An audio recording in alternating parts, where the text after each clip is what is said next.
Corsi e ricorsi storici, le mode vanno e tornano e la cosa vale tanto per l'abbigliamento quanto per le moto. Provate a tornare con la memoria a 10 anni fa. Quanti di voi avrebbero scommesso sul ritorno delle enduro bicilindriche con ruota da 21?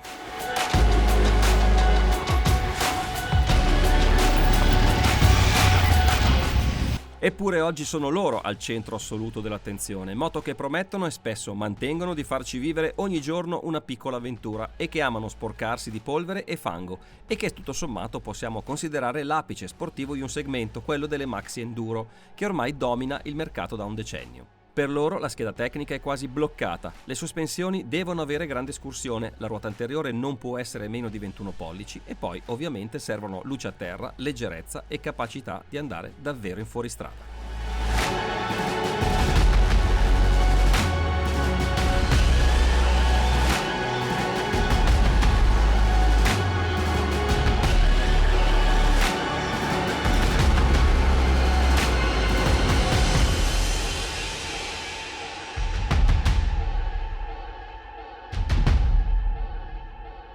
Ok, di comparative come queste ne avrete sicuramente già viste. Noi vi abbiamo fatto attendere un po', è vero, ma c'è un buon motivo, ovvero il ritardo della KTM 790 Adventure, moto che si preannuncia come una delle 5 protagoniste. Ora la comparativa è veramente al completo e adesso partiamo.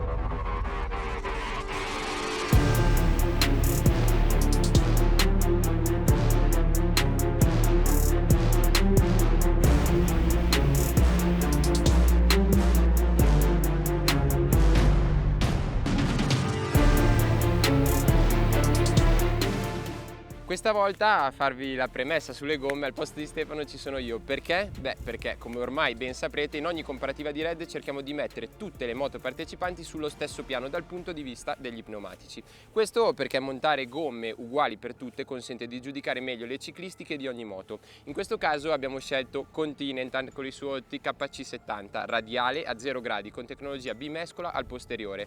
È un tipo di pneumatico che sposa perfettamente l'attitudine di queste moto. Certo, si può andare anche molto più in alto con il tassello, ma per un utilizzo a 360 gradi questo è un prodotto azzeccato perché mixa le caratteristiche del mitico TKC 80 con quelle della gomma da enduro stradale di Continental, la Trail Attack 2. Per loro la casa di Hannover dichiara un rapporto 60-40 tra strada e fuoristrada con buone performance su sterrato asciutto di media difficoltà.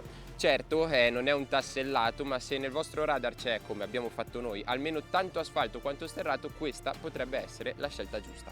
Allora, prima di tutto noi le abbiamo usate alla pressione consigliata dal costruttore e le abbiamo usate con questa pressione sia su asfalto sia in fuoristrada e si sono comportate su asfalto ovviamente bene, ma adesso entriamo nel dettaglio, ma anche in fuoristrada non sono affatto male, si può scendere un po' di pressione, sicuramente aiuta a dare un po' più di grip, un po' di trazione, però se state facendo un giro dove continuate strada, fuoristrada, anche a pressione normale va detto che funzionano. Allora, partirei un attimo dall'asfalto dove mi sono piaciute perché la discesa in piega è bella omogenea, non è una gomma particolarmente svelta, del resto non è aiutata dalla ruota da 21 davanti e dalle moto alte, però si ha sempre un bel controllo, molto rotonda, molto morbida, questo anche quando si guida fluidi, che con queste moto ci sta tra le curve, sicuramente una cosa molto positiva. Altra cosa positiva su asfalto, in particolare in autostrade, è che essendo belle piene come disegno, soprattutto nella parte centrale, non sono per niente rumorose, quindi non danno fastidio neanche alla lunga. In fuoristrada, allora, parliamo di asciutto, che abbiamo trovato sempre asciutto per fortuna. Danno comunque una buona trazione, nel senso che quando il terreno e il fondo è abbastanza fine, riescono a far passare, a scaricare abbastanza bene per quanto sia possibile. Sul sasso invece è una mescola che aiuta un pochino la gomma ad arrampicare, soprattutto quando si va un po' più forte. Poi non abbiamo fatto mulattiere estreme, perciò ci fermiamo qua, ma il giro che abbiamo fatto noi è un po' quello che farebbe chiunque, no? L'utente medio, e quindi da questo punto di vista mi sento di promuoverle, come mi sento di promuoverle nel momento della perdita di aderenza dove in derapata sono abbastanza omogenee e soprattutto quello che dicevamo prima del fatto che è una gomma abbastanza rotonda ma non ha delle spalle, dei profili molto accentuati, questo sicuramente in fuoristrada aiuta perché dà più direzionalità e fa sì che quando si pieghi un po' la moto in fuoristrada non si abbia proprio un gradino che non aiuterebbe sicuramente, soprattutto davanti.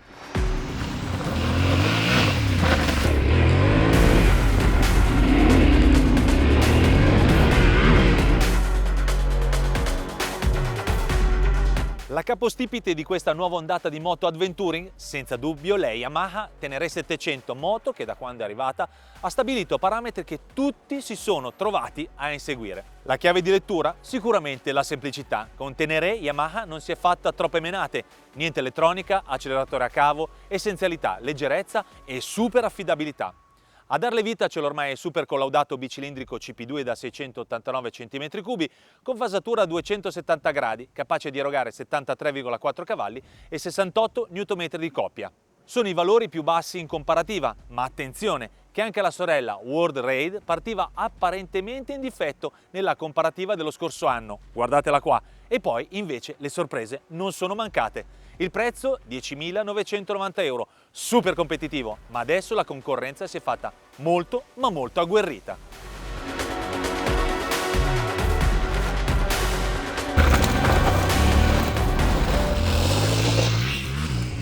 Prima una sola moto, oggi la Tenere è diventata addirittura una gamma che comprende ben 5 modelli.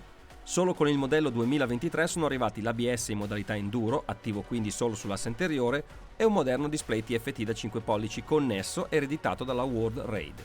Mentre gli altri spingono forte con l'elettronica, la Tenere resta una moto analogica, il che per i puristi però è quasi un vantaggio. Anche perché la Tenere è leggera. Per lei Yamaha dichiara 205 kg in ordine di marcia, noi con il pieno da 16 litri del suo piccolo serbatoio abbiamo rilevato 207,6 kg. Una delle migliori quanto a peso, una delle migliori anche quanto a escursione con forcella e ammortizzatore con leveraggio, capaci di far scorrere le ruote per 210 mm. La sella è però la più alta di tutte, 875 mm da terra.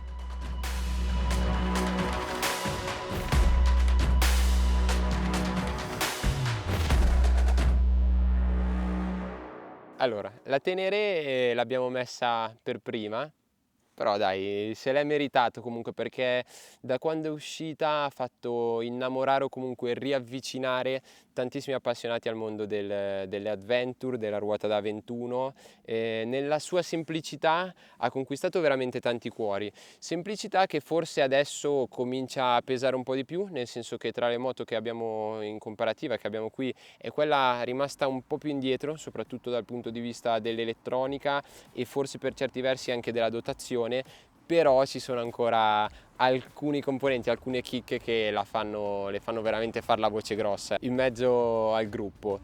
Allora, ergonomia, niente da segnalare, nel senso che è vero la sella è un po' altina, però la moto è molto stretta, io che sono alto 1,80 m tocco bene. Nella guida devo dire che è un po' particolare perché scendi dalle altre, sali su questa, c'è il manubriettino molto stretto e un po' piegato anche, fa strano, poi comunque la moto riesce a essere efficace, è molto leggera, è vero che è alta di baricentro ma non si avverte tanto anche quando nelle manovre a motore spento perché la moto è veramente leggerissima, dà un grande senso di leggerezza, soprattutto l'avantreno, quindi se volete sbizzarrirvi anche in qualche penna è la moto perfetta, questa fa le penne anche in terza con un colpo di frizione a dispetto dei pochi cavalli e della poca coppia. Chiudo il commento dell'ergonomia con solita menzione, solito appunto sul carter destro che tocca sempre dentro nello stinco ma che oltre a sentirlo lì non dà fastidio, la moto comunque scalda anche poco, quindi nessun problema da questo punto di vista. Sella un pochino stretta forse se si vogliono fare dei lunghi viaggi.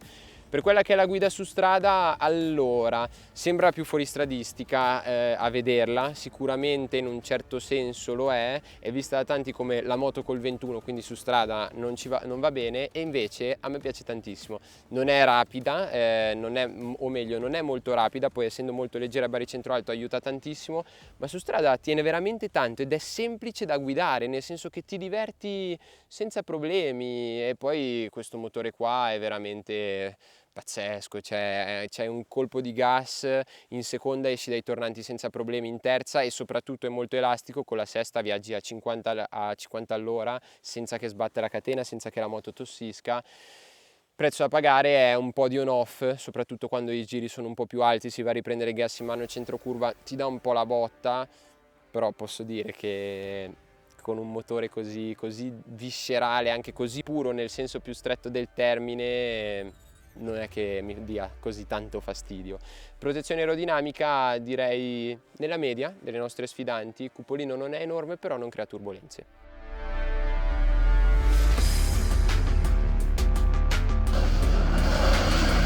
Beh, con lei si sa, il suo DNA è off-road e lì si sente veramente a casa, soprattutto quando vai invece abbastanza piano, quando le sezioni diventano più tecniche, quando si parla quasi di enduro specialistico, perché anche quando sei al comando ti senti proprio sopra una moto quasi specialistica, sei così alto, sei così, riesci a controllarla da in piedi veramente bene, la triangolazione è perfetta, il manubrio è lì dove deve essere e i comandi sono veramente facili, intuitivi, ancora di più quello che non c'è, alla fine non c'è tutta questa elettronica a bordo, c'è questa rotellina e un passaggio ve lo devo dire, ricordatevi sempre di dover inserire 2 volte il tasto per dare la conferma dell'ABS off-road, perché il primo è per dare l'ok e il secondo per confermare il fatto di poter disinserire l'ABS posteriore. E per il resto è una moto troppo bella, è troppo facile da impennare, derapare, giocare, trovare qualche radice anche un po' ostica per salire. Qua puoi iniziare veramente a alzare l'asticella dell'off-road.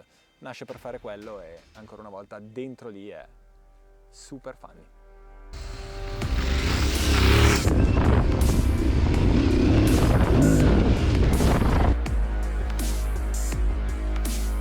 Parlando della gamma 660 di Aprilia, sentiamo spesso dire che sono moto che ballano da sole, perché il mix tra dotazione, cilindrata e prezzo fa sì che siano difficilmente confrontabili. Questo però non accade con la Touareg 660, che è la moto con il motore di cubatura minore presente nel nostro confronto, e però è anche vero che quanto a prestazioni è perfettamente inserita nel segmento. Ruote ovviamente da 18 e 21 pollici e sia forcella che monoammortizzatore sono regolabili e c'è anche il leveraggio progressivo. L'interasse è di soli 1500 mm, il più compatto del confronto. Insomma, la dotazione è davvero completa. Per Aprilia il listino attuale parla di un prezzo di 11.999 euro che diventano 13.947 per l'esemplare presente a questo confronto, che monta cambio elettronico e scarico slip-on. È la moto più cara della comparativa.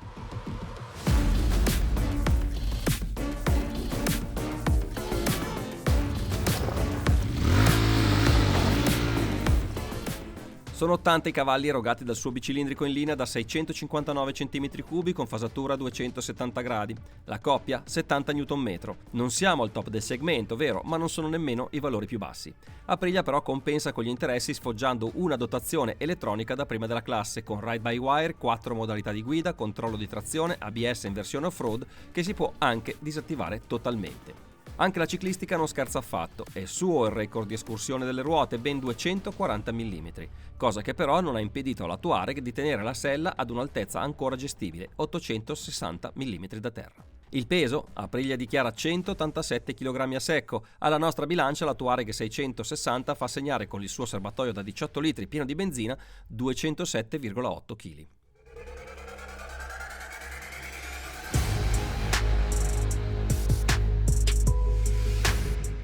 Aprilia Touareg, oltre al nome importantissimo che porta, è un po' una sorta di paradosso questa moto, nel senso che è la più evoluta elettronicamente insieme a KTM, è la più costosa, ma allo stesso tempo è anche quella col motore più piccolino. Però dai, partiamo dall'ergonomia. Per chi è alto come me, quindi circa 1,80 m, ci si trova molto bene in sella, perché è vero, la seduta è abbastanza bassa, quindi permette bene di mettere i piedi a terra, però allo stesso tempo non si hanno le gambe troppo piegate, è una moto molto abitabile, se si hanno anche le braccia abbastanza lunghe, il busto abbastanza in alto, ecco.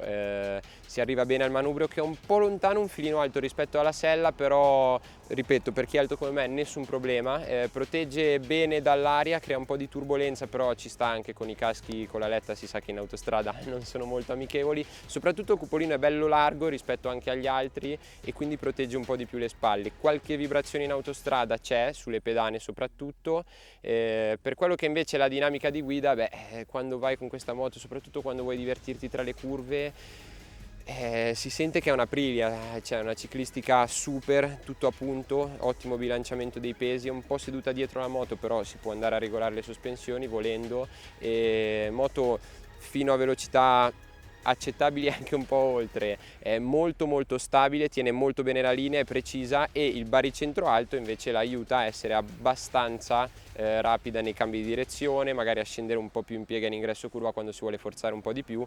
Dall'altro lato della medaglia invece nella gestione della moto a motore spento, quindi quando c'è da tirarla su dal cavalletto a spostare, bisogna prenderci un attimo le misure perché è quella un po' più difficile in questo senso, anche perché il manubrio così in alto bisogna farci un attimo l'abitudine, niente di eccessivo però. Tutta la componentistica funziona bene, è tutto centrato, è una moto che va molto bene anche se si vuole guidare molto fluidi, motore comunque ce n'è, è piccolino ma spinge bene, anche in alto, medi, alti regimi spinge bene, elettronica tutto molto a punto, funziona tutto benissimo, l'unico appunto lo faccio sul quick shifter che quando funziona bene, funziona veramente molto bene, tra l'altro anche il rilascio quando si scala un po' ad alti giri c'è un sound pazzesco con l'SC Project, ogni tanto invece è un po' contrastato in discesa e quando si va a mettere la marcia in su il taglio è un po' troppo lungo.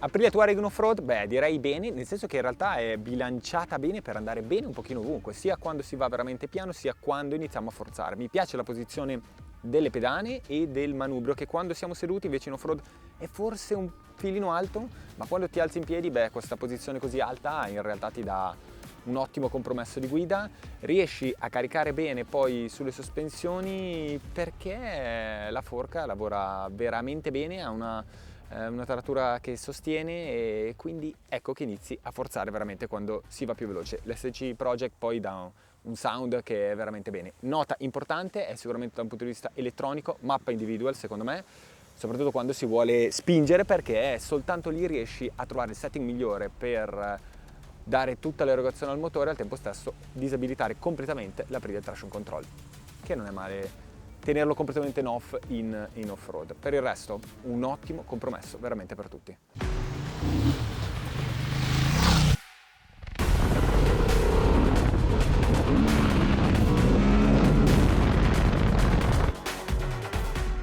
Il nome è pesantissimo, la storia alle spalle altrettanto. È proprio come la sua cugina stradale Hornet, con cui condivide la piattaforma, la Honda Transalp ha fatto discutere. Tuttavia, le carte che la nuova Adventure Sports di Tokyo butta sul tavolo verde sono tutte molto valide. È o vuole essere una off-road vera? Da qui la scelta della classica accoppiata 21-18 per le ruote, anche se le sospensioni non spiccano per escursione, perché se i 200 mm della forcella non regolabile rientrano nei canoni per questo genere di moto, i 190 mm della ruota posteriore azionata per mezzo di leveraggio progressivo rappresentano però il valore più basso tra le moto presenti in comparativa. Non a caso però la sella è una delle più basse, 850 mm da terra.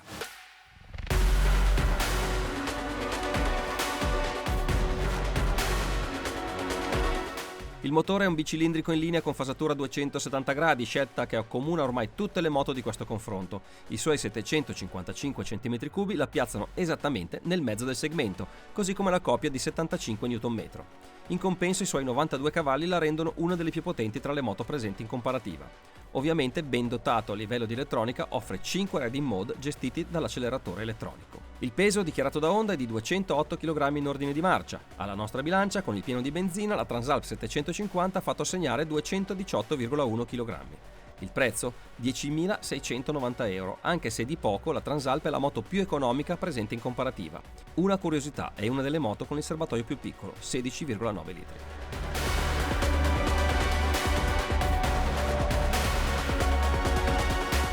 Honda Transalp, beh, qui la parola d'ordine è semplicità, nient'altro, nel senso che va bene, l'hanno criticata tutti, il design, non il design, quello che volete, però cioè, questa è l'erede perfetta di tutte le altre serie che hanno fatto. Poi ci sono i gusti estetici, ma a livello tecnico di come si guida, cosa trasmette la moto, è esattamente quella roba lì. Allora, come ergonomia, sella veramente bassissima, nel senso che metti i piedi a terra senza nessun problema. Per chi è alto come me forse le gambe restano un po' troppo piegate, però poi una volta che sei sopra è vero, le pedane sono un po' avanzate, però è tutto al posto giusto, trovi tutti i comandi con estrema semplicità, sali sopra e ti senti a casa, cioè è una Honda, è semplice, ti senti a casa, è tutto al posto giusto, e questo si ritrova anche nella guida, dove non è sicuramente la più sportiva, anche se al motore piace veramente tanto girare in alto, ma adesso su questo ci arriviamo, però puoi sbagliare l'ingresso in curva, puoi essere un po' troppo lungo, tu ti rifreni e lei corregge senza che tu ti accorga di niente. È veramente una moto a prova di neofita e anche a prova di errore in questo senso. Per quella che è la guida su strada, beh, il motore, dicevamo, gli piace molto girare in alto, effettivamente per essere un adventure sotto è un po' vuota, però una volta che si arriva intorno ai 5-6 mila giri viene fuori una bella potenza, una bella spinta. La moto comunque è una moto che sa andare forte quando si vuole, e anche qui funziona tutto bene, non eccelle forse niente, però tutto quello che c'è è perfettamente integrato e lavora alla perfezione con tutti gli altri componenti. Ciclistica è abbastanza morbida, però quando si aumenta il ritmo rimane abbastanza sostenuta, e il fatto di essere un po' anche una via di mezzo come baricentro, nel senso che non ha il baricentro basso tanto quanto la KTM, che quindi ti costringe un po' a lavorare di fisico nell'ingresso in curva, ma non ha nemmeno il baricentro troppo alto che può mettere in difficoltà sia nelle manovre a motore spento o magari quando si va più piano. E questo mix qui con le sospensioni abbastanza basse di escursione fa sì anche che non si avverta quasi di avere un 21 davanti in senso positivo su strada, nel senso che la moto è estremamente rotonda, ma ha una buona direzionalità e sembra quasi un 19, pur rimanendo molto morbido in tutte le fasi della guida.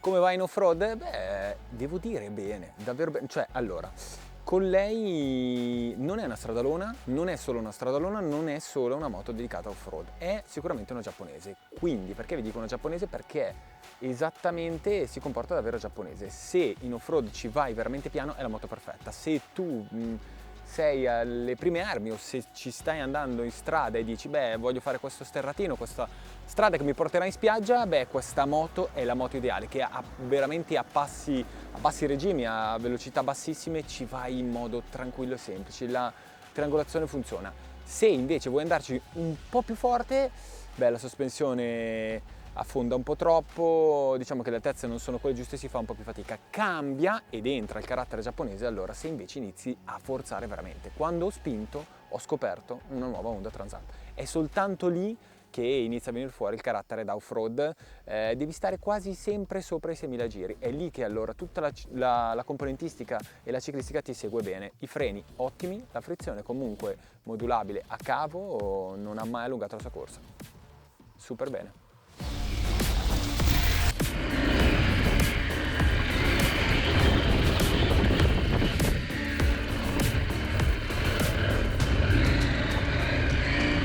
Era la grande attesa, l'abbiamo aspettata perché in questa comparativa, a parer nostro, non poteva proprio mancare.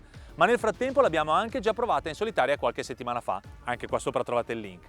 La ciclistica, ruote da 21 e 18 pollici per un classico delle off-road KTM. VP firma le sospensioni che garantiscono alle ruote un'escursione di 200 mm ciascuna. L'ammortizzatore lavora senza leveraggio, i freni sono realizzati da Kotakwan e la KTM è l'unica tra le moto presenti nel confronto ad offrire la sella regolabile in altezza. Potete scegliere tra 840 e 860 mm.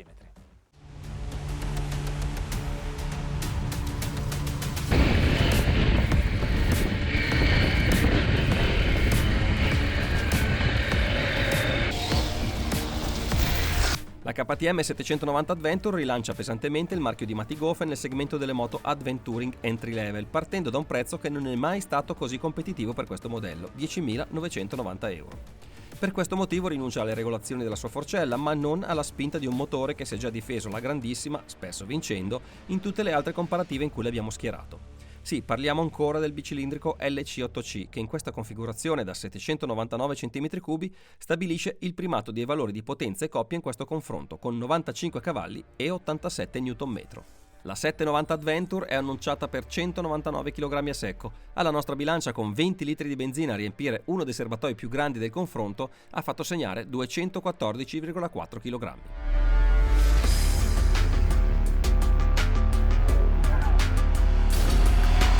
KTM 790 Adventure, forse è l'Adventure più attesa del 2023-24 perché ci avete scritto in tantissimi, la moto l'hanno presentata, poi ci ha messo un po' ad arrivare e continuava a essere richiesta. Finalmente ce l'abbiamo in comparativa. Allora, è chiaro, la vicinanza con la Serena Maggiore 890 è molta, le moto sono praticamente identiche anche se cambiano in alcuni aspetti, però andiamo con ordine. Innanzitutto ergonomia.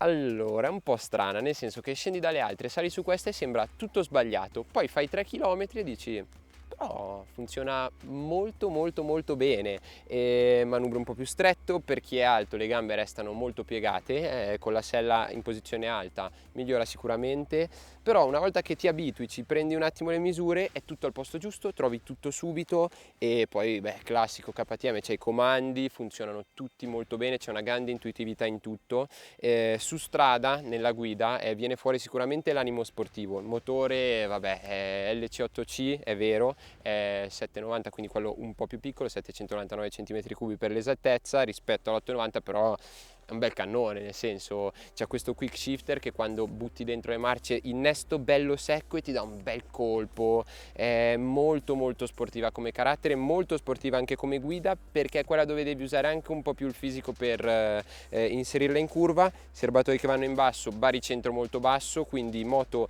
stabile, precisa nei cambi di direzione, bisogna sempre forzarla un po' di più quando si entra in curva. Non è niente di così estremo, anche perché è quella con l'angolo un po' più chiuso, l'escursione delle sospensioni è la più bassa insieme a Transalp. Una volta che veramente capisci come si deve guidare, come spingere sulle pedane, darti una mano sul manubrio anche su strada, dà delle grandissime soddisfazioni, cioè si guida quasi come una naked supportata da un pacchetto elettronico che è follia, nel senso, cioè puoi regolare tutto quello che vuoi, come vuoi, è tutto molto preciso, lavora benissimo tutto, dall'ABS al controllo di trazione, le due mappature principali che ci sono, soprattutto Street e Sport o Rally se volete personalizzarla, sono molto vicine. In Sport c'è un po' più di on-off, niente di grave comunque, anche perché il gas è abbastanza filtrato, c'è un po' poco freno motore, come abbiamo sempre detto su questo motore.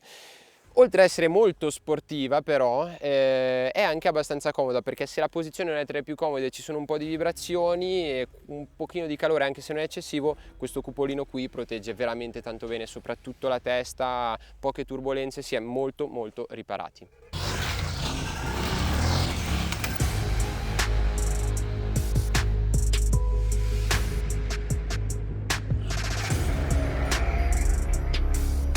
.790? Direi che è l'off-road quasi più off-road di tutte, nel senso che, allora no, in realtà mi correggo, soprattutto quando si va veloce. È l'off-road più off-road di tutte quando vuoi andare forte, perché con questo baricentro così basso, questo avvicinamento al terreno e queste impostazioni che ti dà quando sei alla guida, diventi aggressivo veramente in modo così semplice, ti segue tanto e ti dà tanta sicurezza, e puoi girare la manopola del gas. Mi piacciono tanto i comandi, un pochino dura invece la frizione, forse la più dura tra le moto che abbiamo qui in comparativa. Nota invece veramente positiva quando andiamo a chiudere il quadro con la chiave, se abbiamo la mappa Rally, soltanto con la Rally, una volta che andiamo a riaccendere la nostra moto avremo tutte le stesse impostazioni già attive, ovvero ABS posteriore disattivato o traction control come l'abbiamo inserito. Tutte le altre non lo fanno, bisogna entrare nel menu e risettare un po' tutti i livelli. Tra l'altro un menu davvero intuitivo. Per chiudere, direi che è la moto ideale per iniziare a fare delle vere derapate aggressive.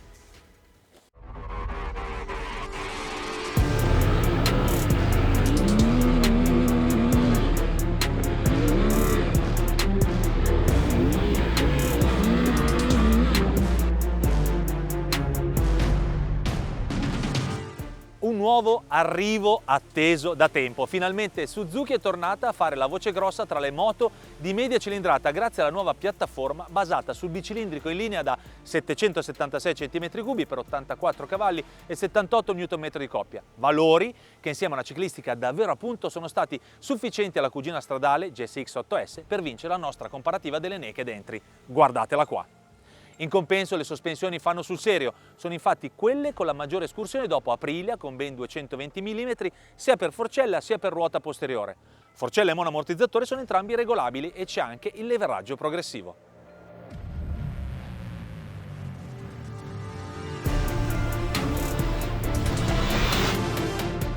Saranno sufficienti alla V-Strom per primeggiare anche in questo confronto? Staremo a vedere. Intanto un piccolo richiamo sulla ciclistica.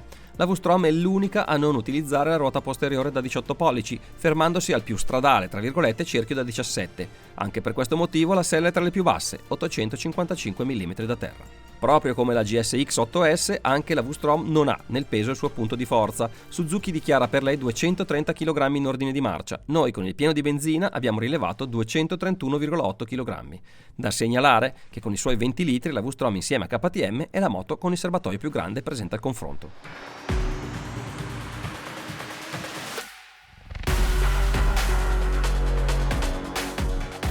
Suzuki V-Strom 800, secondo me lei sarà un po' la sorpresa e per certi versi l'MVP, se vogliamo, della comparativa, perché neanche noi ce l'aspettavamo, di quanto è equilibrata questa moto e di quanto anche in alcune singole aree, sia su strada sia fuori strada, va veramente bene e spicca anche in mezzo al gruppo.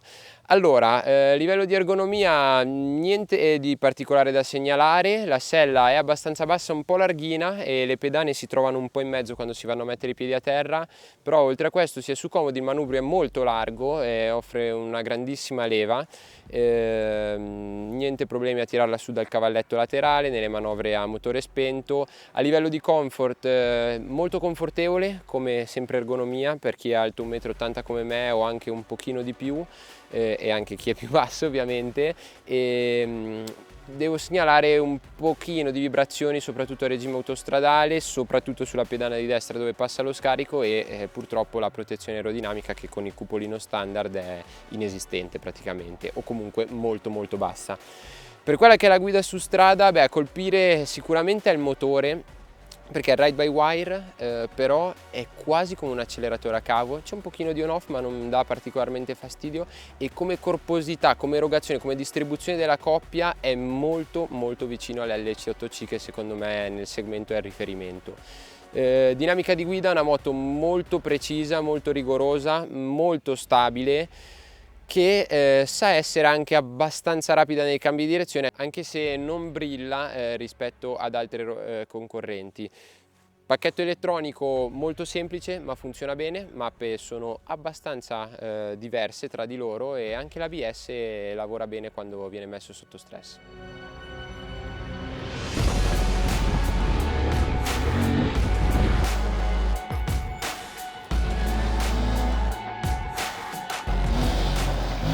V-Strom, che moto esagerata, veramente esagerata in off-road, cioè, o almeno salti sopra e non lo pensi, lo vedi da lontano, non pensavo fosse così dedita all'off-road e invece inizi a guidare, vai piano, inizi a guidarla cautamente e ti accorgi che in realtà è un motore che ti supporta veramente, in ogni occasione, perché c'è presenza, c'è tanta pastosità, corposità, è un'erogazione molto distesa anche ai bassi e quindi puoi andarci veramente piano, componentistica perfetta, sospensioni che sostiene, puoi anche spingere, ma soprattutto freni, che quando richiedi un po' di forza e anche modulabilità in off-road ci sono sia al davanti che al posteriore, ma soprattutto anche la frizione non allunga mai la sua corsa. Nel momento in cui invece vuoi cappottare la manopola del gas, fa paura. Questa moto tiene un'aderenza strabiliante, al tempo stesso riesce a muoversi e avere un bilanciamento tra anteriore e posteriore perfetto, quindi riesci veramente a danzare tra buche, tra qualche sasso, qualche derapata anche di troppo, è facile controllarla perché la presa al manubrio è davvero incisiva, ma soprattutto ha un motore con una schiena, quando invece come abbiamo detto, vai a cappottare la manopola del gas, ruggisce e viene fuori veramente, e quindi riesci a impennare da paura. Mi piace, veramente bella.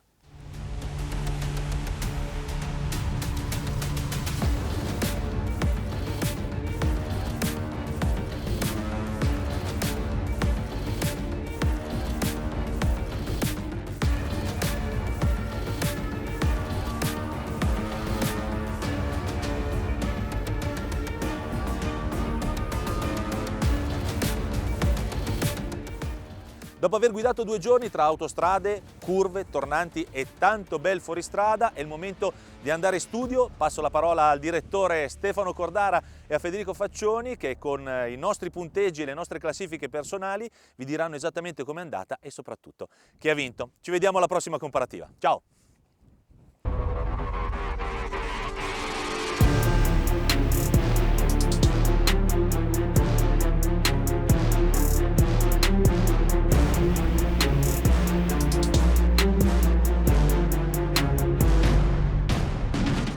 Eccoci qua, siamo in studio, abbiamo sfruttato un attimino, rubato anzi, il salottino di Dirt dove si fanno i podcast.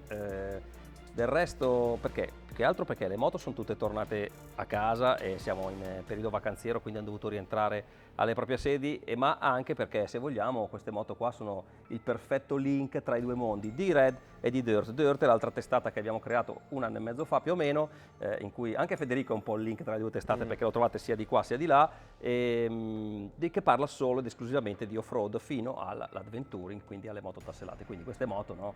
Sì, sono il punto perfetto tra le due, no? Poi, crossover, diciamo. video di Red, studio dei podcast di Dirt. Purtroppo nel video vi siete dovuti beccare anche lo Zaffa che...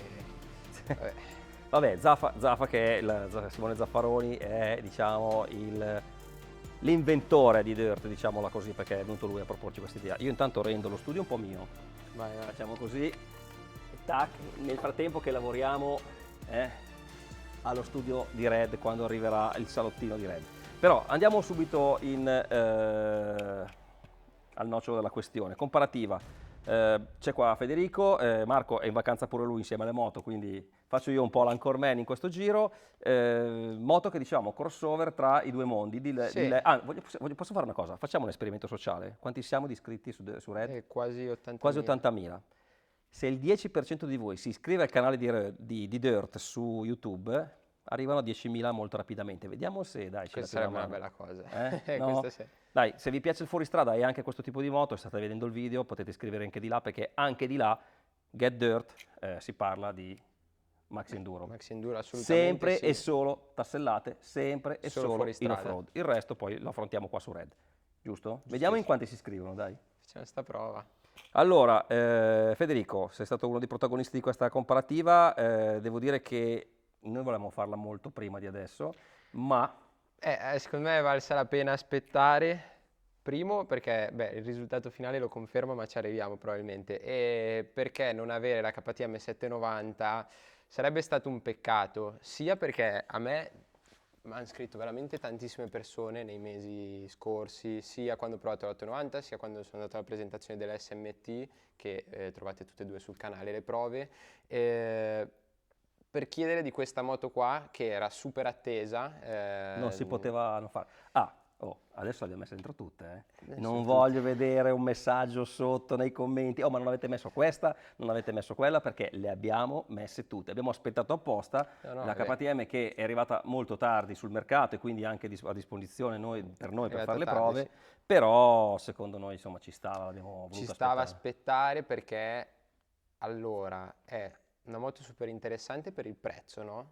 Rispetto a quello della 890, così. Per tutti i contenuti che ha e per il fatto anche di come si è comportata all'interno della comparativa. Ma non spoileriamo. No, non spoilerà niente. Non spoileriamo. Noi siamo partiti, come avete visto nella descrizione, dalla Yamaha 700 Tenere, che ovviamente è quella che possiamo dire facilmente ha ricreato questo mondo. Poi gli altri sono arrivati tutti dopo. Poi ovviamente quelli che arrivano dopo studiano, imparano e cercano anche di fare meglio del leader, che è ancora oggi sul mercato la Yamaha 700, con Transalp che la sta un po'... Tra l'altro nel frattempo Yamaha, come abbiamo detto nel video, si è moltiplicata. Sì, sono arrivate un sacco di versioni. Noi abbiamo preso la standard, che è quella che ci sta meglio forse. Poteva starci Sì, in questo l'Explore, sì. però questa qua è proprio, cioè la Tenere standard è perfetto anello di congiunzione ed è secondo me diciamo il simbolo proprio di questo segmento, no? Benissimo, benissimo. Allora andiamo ai voti perché insomma le moto le avete già un po' spiegate, anche Simone in fuoristrada, tra l'altro come potete vedere Simone guida veramente sia Simone sia Federico in fuoristrada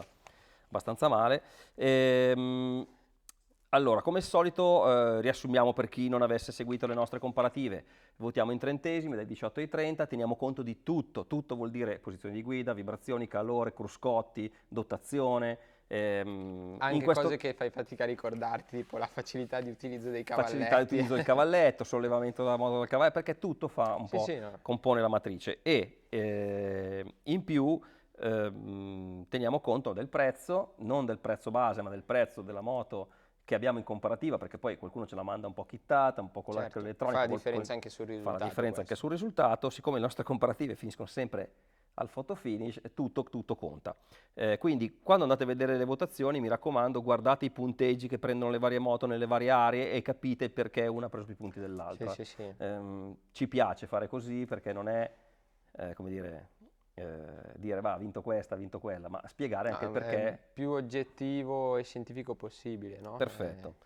Quindi, come al solito, dividiamo in aree, motore, ergonomia e comfort, ciclistica, in questo caso poi, questo vale per la strada, abbiamo aggiunto, essendo delle moto Parte del dedicate all'off-road, fuoristrada. la parte di fuoristrada. Motore, come al solito, sfilza di quadratini verdi per KTM, perché l'LC8C, adesso poi ci diranno che tu sei innamorato della KTM, ma Federico, tu del No, KTM, però ragazzi questo motore funziona veramente bene, cioè è un motore che a KTM l'abbiamo detto, è particolarmente riuscito. l'abbiamo detto tra le Naked Entry, l'abbiamo detto nelle Naked Pro, c'è sempre la base LC8C, Naked Entry che non ha vinto KTM No, peraltro, ma il no. motore insomma fa sempre un po' la differenza. KTM su questo tipo di. Sì, sì, no, è riuscito in tutti, un po' in tutte le sue parti, no? In tutte le aree, quindi sia la gestione del gas, la potenza, come viene erogata, quanta potenza c'è, tutti questi parametri qua, diciamo, è un motore che è riuscito oggettivamente bene. Che però vedo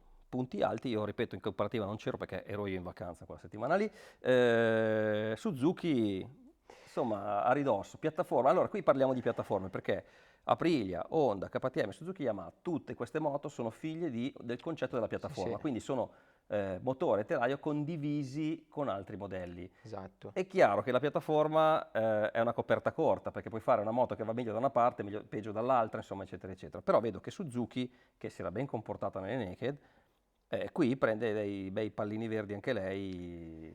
Sì, perché il motore della Suzuki non è come quello di KTM, sono due motori molto diversi anche come diciamo il feeling che restituiscono, no? Perché quello di KTM ne ha sempre tanto, però non è particolarmente viscerale, si sente molto che è un bicilindrico in linea, no? Ottimo, oserei dire quasi perfetto, però si ha questa avvertenza soprattutto se si tiene conto di quello che può essere poi l'LC8 vero, il V2, no?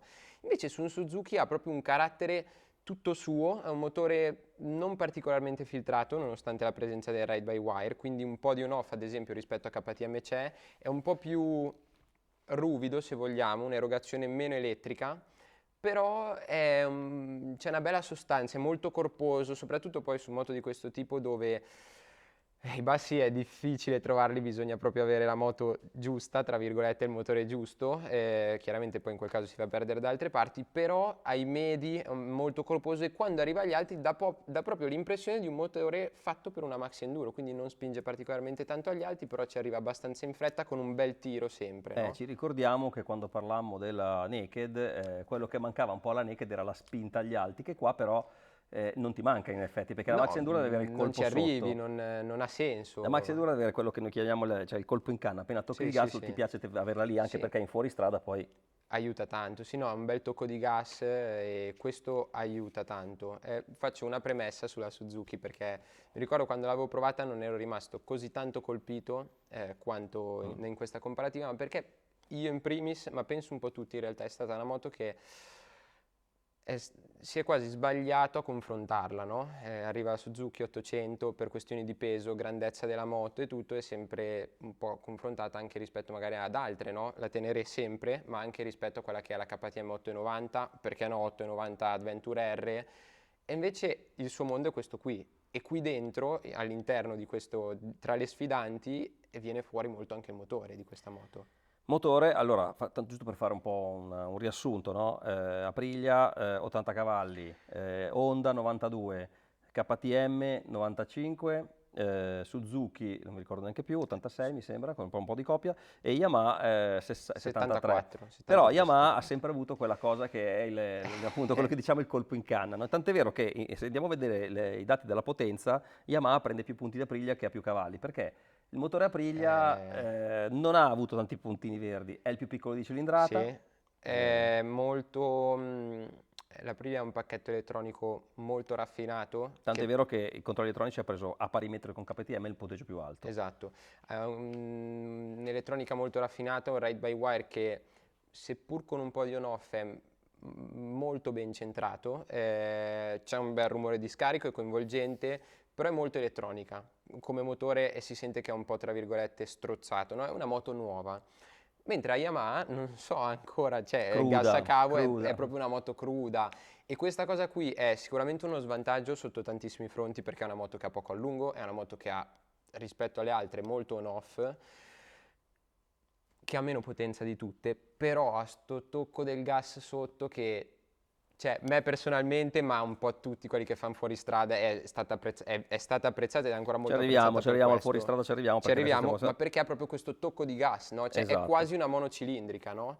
E questo secondo me vale tanti punti se si intende la moto in questo senso. Esatto, sottolineiamo che come in tutte le comparative in cui compare una moto che non ha controlli elettronici come Yamaha, per non falsare poi il risultato finale della comparativa, ovviamente noi abbiamo valutato, cioè voi avete valutato i controlli elettronici delle moto che li hanno, quindi Aprilia, Honda, KTM e Suzuki. Yamaha in quel caso lì prende 0 punti, ma questi controlli non fanno somma, perché altrimenti Yamaha ovviamente sarebbe stata troppo svantaggiata. Dai, no? 40 e 60 punti 40-60 punti meno non ha molto senso. Quindi abbiamo valutato i controlli, per esempio KTM e Aprilia, top dei controlli elettronici.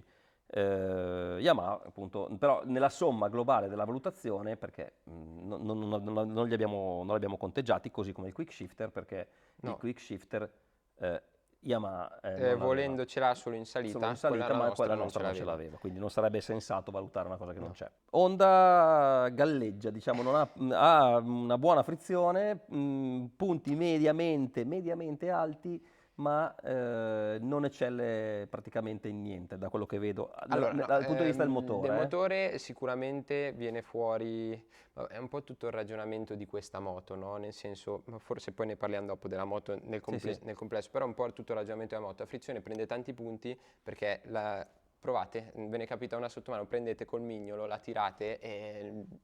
Cioè, riesce chiunque a tirarla, no? Anche la mano di un bambino che non dovesse arrivare in fondo. 142, gli altri sono 120, quindi super frizione. Super frizione, super morbida. Il motore è un motore che va fortissimo, in realtà quello della Honda, è veramente un bel cannone, però gira dà il meglio di sé, o comunque inizia a funzionare in ottica sportiva dai 6.000 giri in su, dove quasi la Suzuki ha smesso di spingere, certo, dove la Yamaha ha praticamente smesso. L'unica che fa eccezione è KTM, che spinge a qualsiasi regime, però alla Honda manca un po', non solo il tocco del gas sotto, manca proprio tutta la parte che viene considerata di solito quella che si chiama schiena, no? Sì.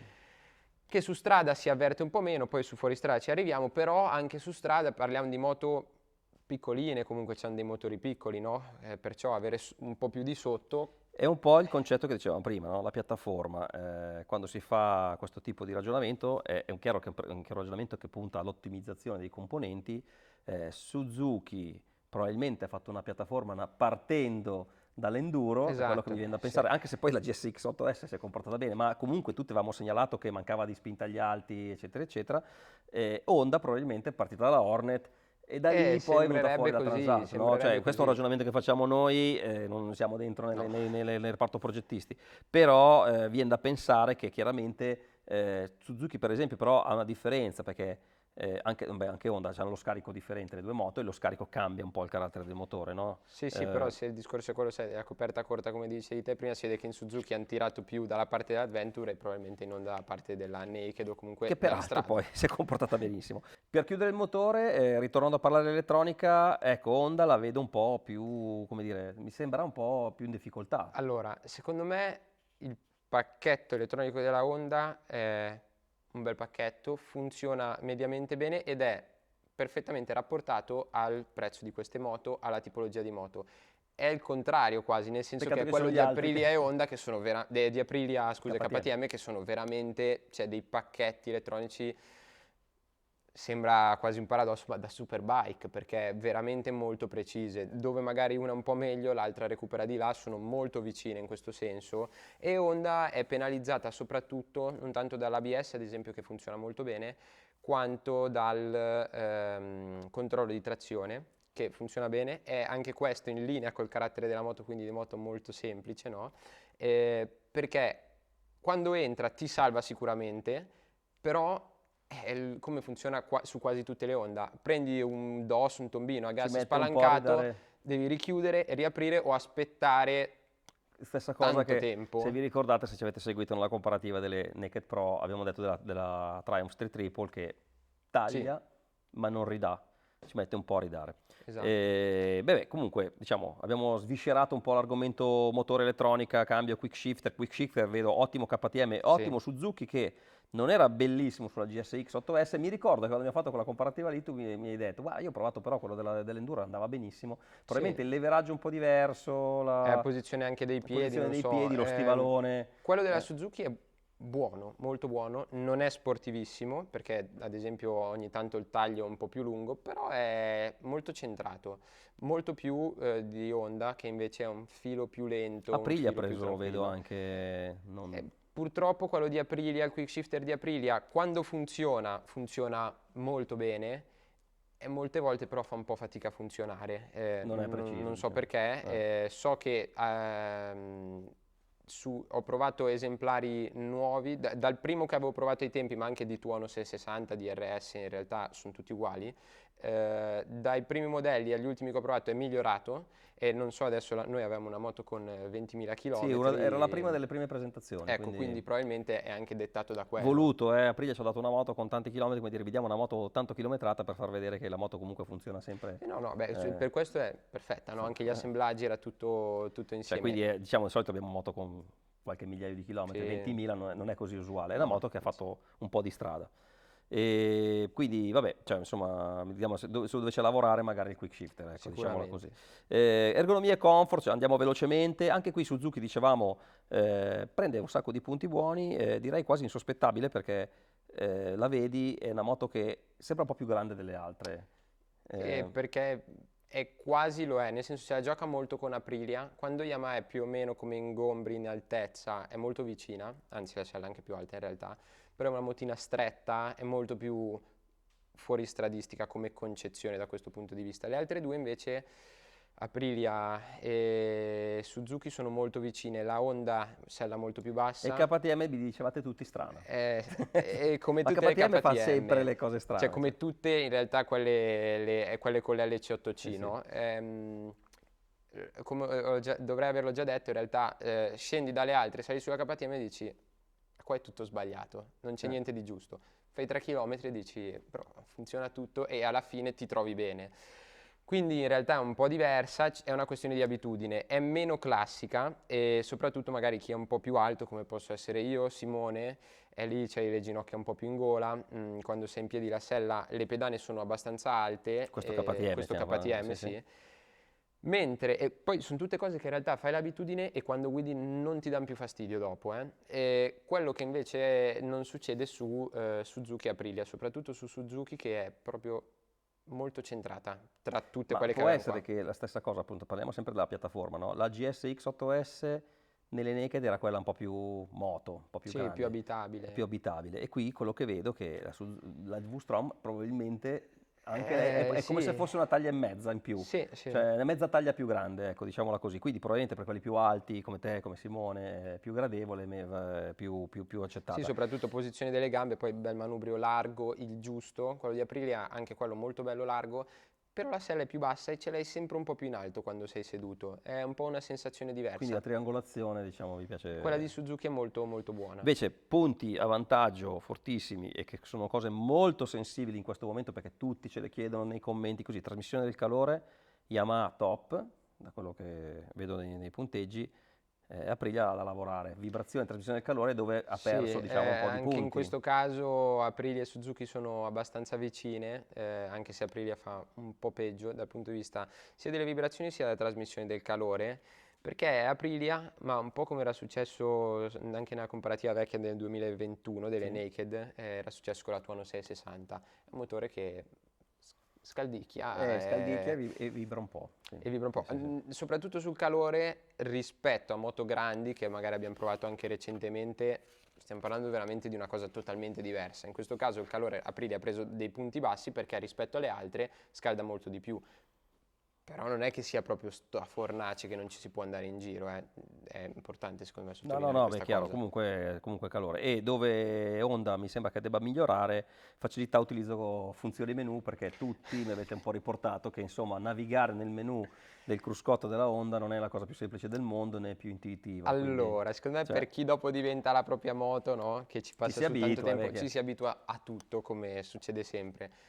Però, insomma, Beh, ma le comparative servono a quelle, tu sali da una, cioè scendi da una, sali su un'altra al volo e capisci subito da le questo cose punto di che vista è molto complicata, sì. è un po' più macchinoso, no? Sì, sì, sì, sì.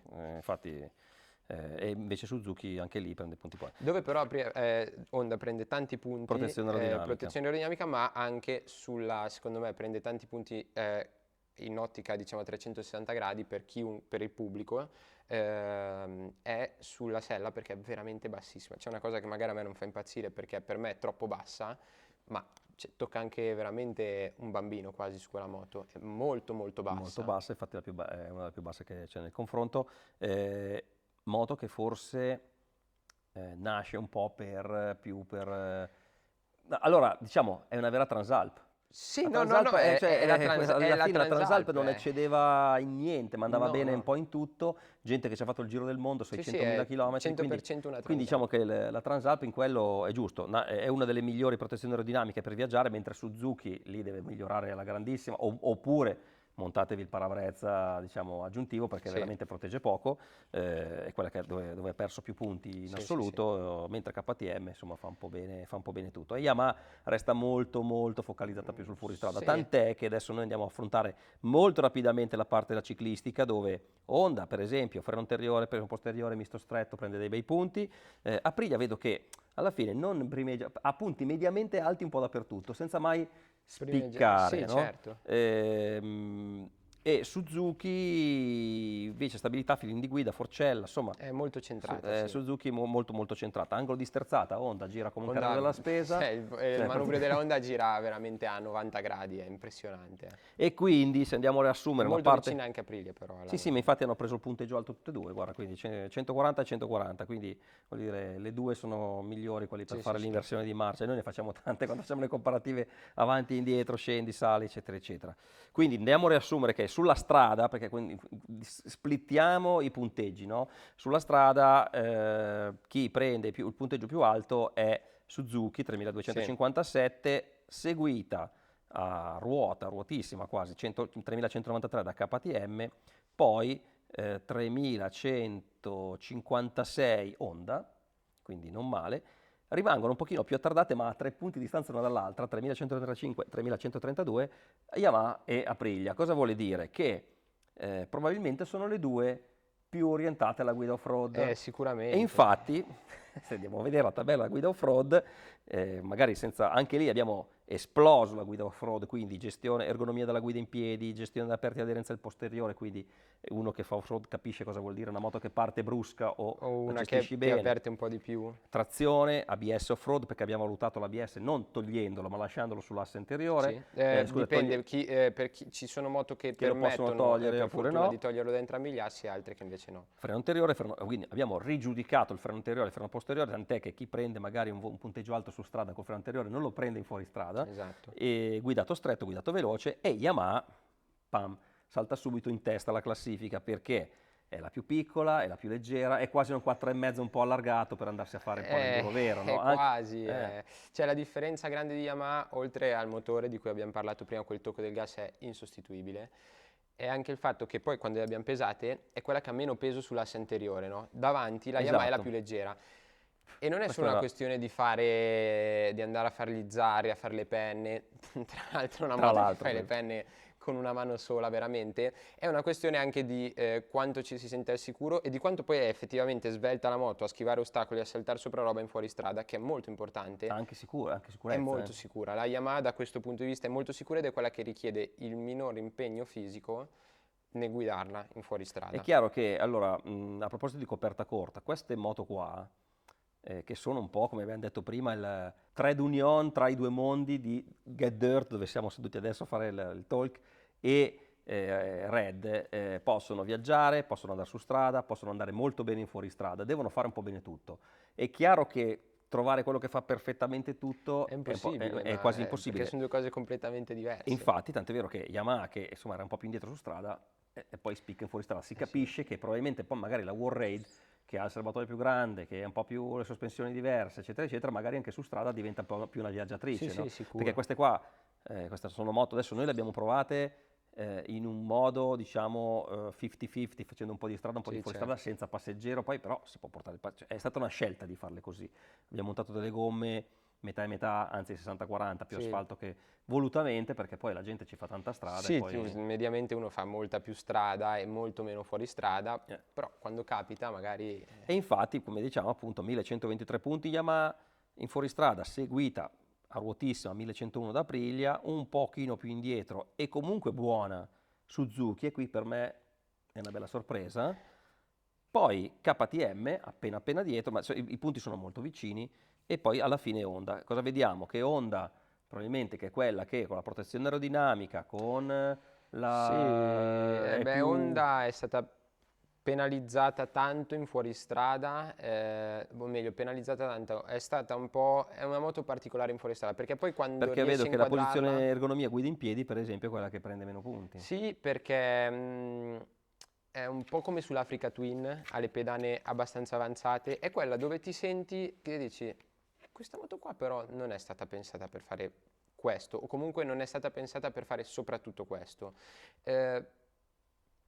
Ci devi fare un po' l'abitudine, però viene penalizzata un po', è stata penalizzata anche inconsciamente, poi nei voti non c'è, però riporta anche quello che ci siamo detti un po' giù, ad esempio è quella con questa complicazione del display di andare a intervenire, togliere l'ABS, togliere il controllo di Sì, trazione, ti è una roba lunghissima che dici, arrivi a un punto che dici quasi, ok, voglio andare con dentro i controlli, tanto se devo fare... Chiaro. Cioè il bello di queste moto è anche arrivi, vedi... Lo 200 sterratino, metri un di sterratino, pulsante. dici, pulsantino, vado dentro a cannone, faccio le derapate, le penne, chi riesce, ma è proprio la goduria di farlo. O banalmente stacco perché l'ABS quando me lo stacco... Esatto, è una più questione sicuro. di sicurezza. Con la Honda arrivi e quasi che ti dici, ma sì, dai che ce lo faccio seduto, vado, perché è molto lunga in fare queste cose, ma oltre a questo la parte che poi è i punti effettivamente, la parte oggettiva è il fatto del motore, che spesso ti viene quasi voglia di buttare dentro la prima, cosa che su queste moto qui difficilmente si fa, no? Quella che devi un po' più farci l'abitudine per far perdere l'aderenza al posteriore, perché quando la perde si controlla molto bene, la moto è facile, però arrivare a 6.000 giri in fuoristrada con la seconda in curva, Stai andando, dove magari c'è il burrone, devi far lavorare tanto la frizione che funziona bene, però devi far lavorare tanto, ti devi impegnare tanto, no? Allora possiamo già dare una destinazione d'uso, no? Cioè più asfalto, viaggio, magari anche in due, Assolutamente. protezione Honda va bene, quando devi andare, se pensi di andare a fare la HAT, vado su Cioè qualcos'altro. poi ci si ecco, può diciamo. lavorare sopra magari, Sì, non so, beh, ma però chiaro. così di base è un po' questo.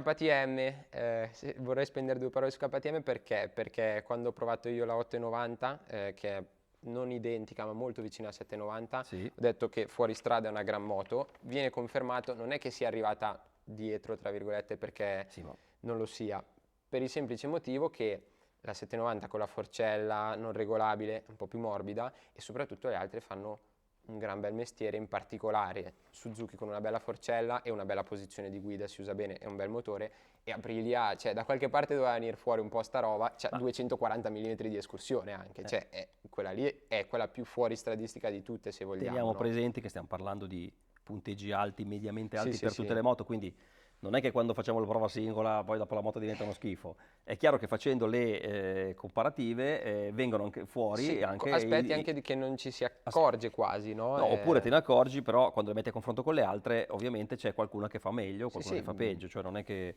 Quindi stiamo parlando di moto tutte di altissimo livello, adesso ragazzi di moto sbagliate o che non vanno bene non ce ne sono più, quindi cioè, noi ne proviamo di continuo e voglio dire, moto che... Però chiaro, le comparative sono fatte per questo, per mettere in evidenza punti forti e punti deboli di ciascuna moto, poi senza che ce ne sia una sbagliata. No, assolutamente. Cerchiamo di darvi delle indicazioni per il tipo di utilizzo che voi andate a fare. Quindi Aprilia è andata molto bene in fuoristrada, Yamaha ci stava che le due che sono meglio in fuoristrada abbiano un po' più da patire su strada. Ci Anche sta. Yamaha, magari banalmente era una delle critiche che veniva portata all'inizio della prima Tenere, no? Tutti bellissima, bellissima, vado a fare fuoristrada, fa sì, però se devo viaggiare mette il bauletto, è quella più Un po' il limite, sì, complicata, sì, sì. ecco, per Ma fare anche quel da tipo starci sopra, alla lunga è quella con la sella un po' più strettina. Non è una moto scomoda, ma non è una moto che dico, ok, prendo, vado a fare il giro del mondo, potrebbe essere la moto giusta, no? Però di dire vado a farmi la vacanza, il viaggio, non è proprio È un quella. po' meno, esatto, è così. E quindi andiamo un po' al dunque, abbiamo valutato ovviamente anche il prezzo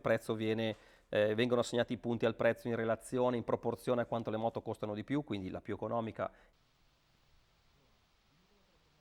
I consumi, la Honda è stata molto Consuma pochissimo. parca, ecco, quindi punto a favore di chi vuole viaggiare con la Honda per esempio, che sa che consuma di meno, vi mettiamo nella tabella tutti i consumi che abbiamo rilevato, e poi la dotazione dove spicca Aprilia ovviamente perché è quella più dotata di tutto, Sì. ha preso il punteggio più alto perché ha praticamente quasi tutto di serie, poi la nostra aveva il quick shifter e lo slip-on, abbiamo valutato anche quello nel prezzo. Yamaha è quella che prende un po' meno di punti di dotazione perché è quella che è è quella meno che roba. veramente è più cruda, come abbiamo detto, proprio una moto analogica fino alla fine. Quindi, tirando le conclusioni, Federico, così almeno poi andiamo tutti anche noi in vacanza, perché insomma è stata un po' un'estate calda, abbiamo fatto 3 comparative in un mese, vi assicuro che non è facile. Andiamo un po' a fare la classifica finale, che tiene conto appunto delle votazioni di 5 rider in strada, votazioni di 5 rider in fuoristrada che noi abbiamo fatto non estremo, ma comunque avete visto dalle immagini, insomma, neanche... No, abbiamo fatto un bel fuoristrada. quello che si fa con queste moto. Esatto, fuoristrada giusto per queste moto che potrebbe fare assolutamente chiunque. Esatto, dotazione, consumi, prezzo. Partiamo dalla quinta posizione, 4.237 punti, Honda.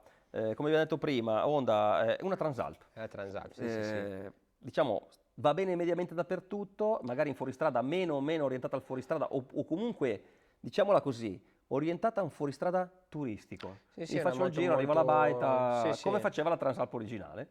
Effettivamente è un po' cioè è la Transalp a tutti gli effetti, questo ci tengo a sottolinearlo ancora. Quindi buona per viaggiare, ma magari meno in fuoristrada. 4.285 punti, Aprilia. Quarta posizione per una moto che in fuoristrada è andata molto bene, su strada magari qualcosina si può perfezionare e soprattutto, come abbiamo detto prima, magari Aprilia se deve prendere appunti per lavorare sul migliorare, vibrazione e calore, che sono Vibrazione le e due calore. che l'hanno penalizzata di più. Però dico solo una cosa su Aprilia, se posso, il voto che è arrivato su strada di Aprilia è da intendere così per com'è, giustamente perché ci sono una serie di parametri, ma è a tutti gli effetti un'Aprilia, nel senso è una moto molto precisa, cioè non è una moto che su strada va male, No. tenevo a precisare questo. Però ci sono anche le altre, quindi alla fine la verità è quella. Comunque sono punteggi sempre tutti molto vicini tra di loro. Terza posizione Yamaha, che supera la soglia dei 4.300 punti, 4.303 punti. Moto, ormai non l'abbiamo detto 50.000 volte, ottimissima in fuoristrada, super performante per fare quelle che adesso stanno andando di moda, le avventure, Sì, le sì, AT, sì. le gare, la Pavia Sanremo, insomma tutto quello che va bene, magari un po' meno per farci la vacanza in due, eccetera, eccetera. Però resta sempre, non a caso, la più venduta ancora. Sì, Insomma. sì. Poi KTM, 4.315 punti, quindi diciamo che vedete che i distacchi sono veramente piccoli e vedete che KTM aveva un senso, la presenza di Senso sì. KTM abbiamo aspettato apposta, ma non perché sapevamo che andasse così bene, però sicuramente era una protagonista, dai. Sicuro, e poi viste le richieste che sono arrivate da tutti, anche in redazione, i messaggi che sono arrivati, era meglio arrivare un po' dopo che escluderla, perché siccome è una moto così attesa, magari la gente voleva vedere anche rispetto alle altre come andasse, E no? comunque chi pensava che vincesse in modo scontato non ha vinto, perché ha vinto la Suzuki V-Strom. Io devo dire abbastanza sorpreso, perché ripeto, Anch'io. la piattaforma si vedeva che c'era del buono, insomma il motore è valido, eccetera, eccetera. Non mi aspettavo alla fine, anche perché ricordiamo l'unica con la ruota da 17 posteriore, che però, mi dici, Beh, allora, questa storia qui un po' qualcuno chiede la 17, 18, qualcuno si è lamentato del fatto che adesso è una 17, non ci siamo cioè accorti di... non ci si accorge, nel senso Eh. uno deve mettersi proprio lì, pensare solo a quello, però considerando il tipo di moto, come abbiamo detto, che fanno tanta strada e poi un po' di fuoristrada, Va bene uguale, no, insomma. diciamola così, e è una cosa su cui Suzuki sicuramente può lavorare, è che questa piattaforma che dà vita a GSX 8S e V-Strom e presto anche ad altre moto, è un po' pesante. Cioè, la moto Sì, sì. pesa almeno 15 kg più delle altre, anche se mi avete detto, insomma, Allora, nella gestione della moto a motore spento, su dal cavalletto, avanti e indietro, un po' si avverte questa cosa. Quando si va invece sono stati molto bravi, grazie soprattutto a delle sospensioni che lavorano bene, a mascherare questa cosa. La moto, grazie anche all'inerzia che riesce a creare il motore quando gira, molto ben bilanciato, c'è un assetto molto neutro e quindi c'è molto equilibrio.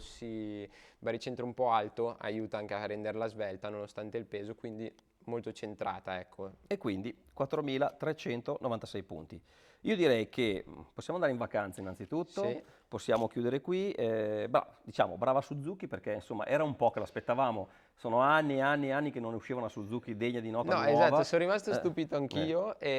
Ma tra l'altro, scusate, anche Simone, che è super pro rider di Max Enduro così, è rimasto molto colpito No, lui dalla è V-Strom. piaciuta un casino e io sono contento in un certo senso che abbia vinto, perché se no Suzuki, soprattutto con le piattaforme più grandi che sono le prime su cui hanno iniziato a mettere mano negli ultimi 2 anni, a me veniva sempre da dire moto di sostanza, che è un po' come dire ok, c'è un sacco di roba bella sulla moto, però rimane una moto, una bella moto magari un po' datata, no?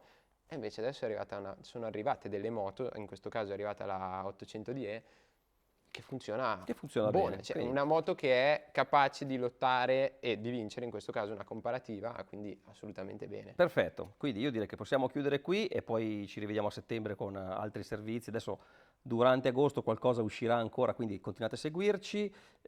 Ovviamente qui sotto nei commenti ci sarà da discutere. Sì. Ovviamente però questa volta per piacere non scrivete manca questa, manca quella perché siamo gli unici che le hanno messe tutte e 5.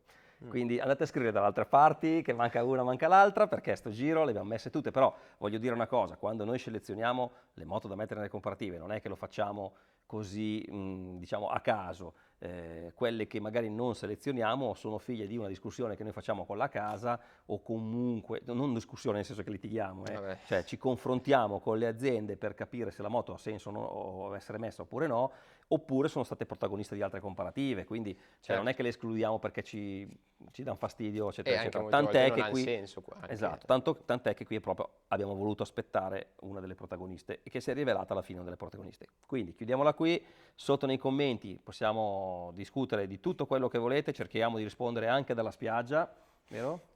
Dai, ci proviamo. Vabbè, del resto qui mi hanno messo qua, insomma, uno è già andato, Selvetti, adesso magari anche ci va anche Federico, ci andiamo anche noi. Ricordatevi, iscrivetevi su Get Dirt perché voglio vedere se arriva a 10.000 iscritti molto velocemente. Andatevi a vedere i podcast perché questo studietto... Dai, insomma, ci stanno, l'abbiamo costruito anche noi, c'è anche il video dove lo ci costruiamo. sono interessanti in attesa che anche noi di Red costruiremo una sorta di salottino con cui fare tanti tech talk, tante discussioni e io direi che insomma possiamo chiuderla qua e vi salutiamo, vi auguriamo di passare delle ottime vacanze e ci vediamo Sotto nei commenti. Ah no, al prossimo video. e anche al prossimo video.